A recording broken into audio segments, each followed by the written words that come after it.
All right, let's talk about something we've all fought over: the thermostat. You're freezing, the person next to you is sweating. It feels totally impossible to find a temperature that makes everyone happy. But what if I told you the problem isn't really us? What if the real issue is this whole idea of a single, perfect temperature? Well, we're going to dive into that. Yeah, it's a question for the ages, isn't it? And the answer, believe it or not, has less to do with your personal preference and more to do with the rule books that our buildings are based on. For literally decades, we've been trying to solve this really human, psychological problem with just a rigid number on a little box on the wall. Okay, and this is where it starts to get really interesting.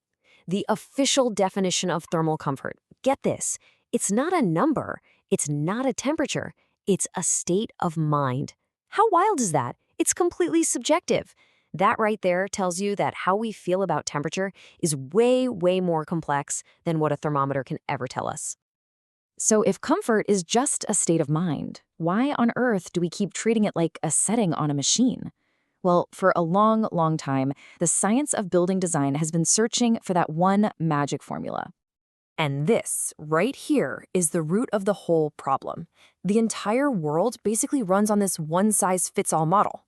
You've got these global standards that are all built on something called a heat balance model. It sounds fancy, but it basically came from experiments in these super-controlled lab rooms. The idea was, if you just plug in the temperature, the humidity, what clothes people are wearing, poof, you can perfectly predict how they'll feel. The problem, it treats us like we're just objects, not actual living people.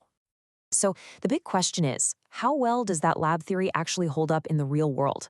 Well, a really fascinating study from Northeast India decided to put that exact one-size-fits-all idea to the test, and they did it across a bunch of different climates.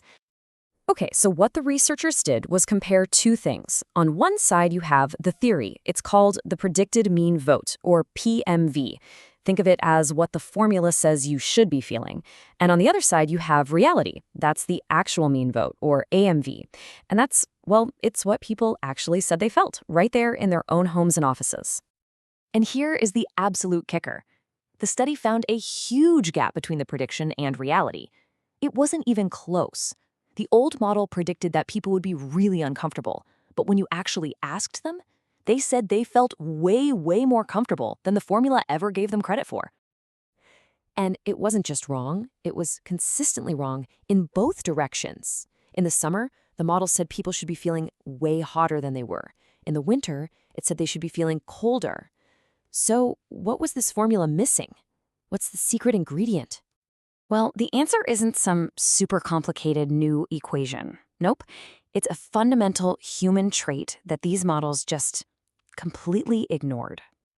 The secret, it turns out, is adaptation. It's our incredible ability to adapt. See, we're not just passive thermometers sitting in a room. We're active participants in creating our own comfort. It's this amazing feedback loop happening constantly between our bodies, our brains, and our actions. And this adaptation thing, it happens in three main ways. First, you've got the obvious one, behavioral. You feel chilly, you grab a sweater. You're hot, you open a window or grab a cold drink. Simple. Then there's physiological adaptation. This is your body literally getting used to the climate over time. And finally, there's the psychological part. Your past experiences, what you're used to. All of that shapes what you expect to feel comfortable. So the researchers didn't just point out the problem and walk away. Nope, they came up with a really elegant solution, a smarter model that finally takes actual human beings into account. And what's so cool is they didn't just throw the old formula out, they made it better.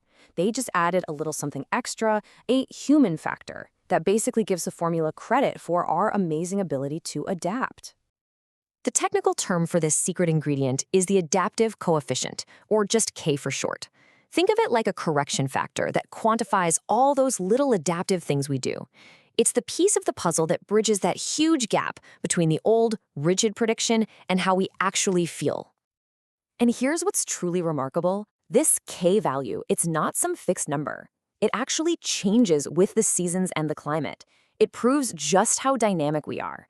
Our ability to adapt is shaped by everything: our biology, our culture, our expectations, things that a simple, rigid formula could never, ever capture on its own. Okay, so we've got a better formula. That's great for science, but why does it matter to the rest of us? Well, this isn't just some academic exercise. Understanding and, more importantly, trusting our ability to adapt has massive real-world implications, especially for the planet. This quote from the study just says it all perfectly. We are not helpless victims of the temperature. We are constantly, instinctively doing things to make ourselves more comfortable. So why is this so important? Well, just look at this number, over 80%.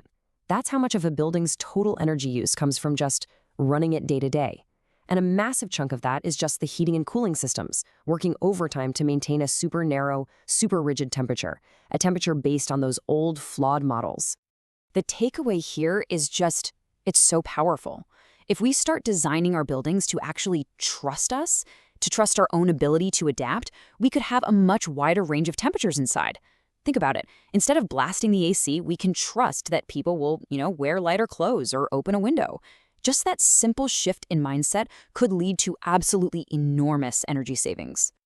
And that leaves us with one final big question to think about. What if we just stopped designing buildings that treat us like we're mannequins and instead started designing systems that actually work with our incredible built-in ability to adapt? The result could be so much more than just an end to the thermostat wars. It could mean a genuinely more comfortable and a much more sustainable world for all of us.